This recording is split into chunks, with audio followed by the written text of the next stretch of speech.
Operation સિંદૂર પાકિસ્તાની નાપાક હરકત નિષ્ફળ, તો આ રીતે ભારતીય સેનાએ કરી જવાબી કાર્યવાહી. ભારત અને પાકિસ્તાન વચ્ચે હાલ તણાવની સ્થિતિ છે. ગત 22 એપ્રિલે પાકિસ્તાને પહેલગામમાં હુમલો કર્યો, જેના જવાબરૂપે ભારતીય સેનાએ 7 મેના રોજ પાકિસ્તાન અને POKમાં જઈને 9 આતંકી ઠેકાણા તોડી પાડ્યા હતા. ત્યારબાદ પાકિસ્તાને જમ્મુ કાશ્મીરથી લઈને કચ્છ સુધી મિસાઇલ્સ અને ડ્રોન વડે હુમલો કર્યો.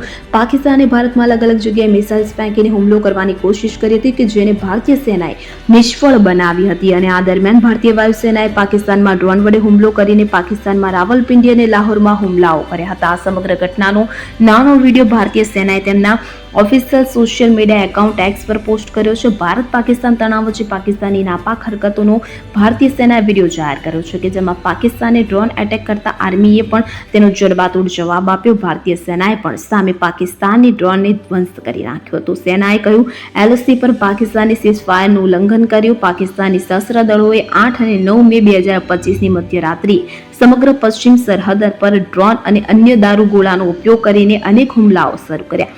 પાકિસ્તાની સૈનિકોએ જમ્મુ અને કાશ્મીરમાં નિયંત્રણ રેખા પર અનેક યુદ્ધ વિરામ ઉલ્લંઘનનો પણ આશરો લીધો. ડ્રોન હુમલાઓને અસરકારક રીતે નિષ્ફળ બનાવવામાં આવ્યા અને CFVને યોગ્ય જવાબ આપવામાં આવ્યો.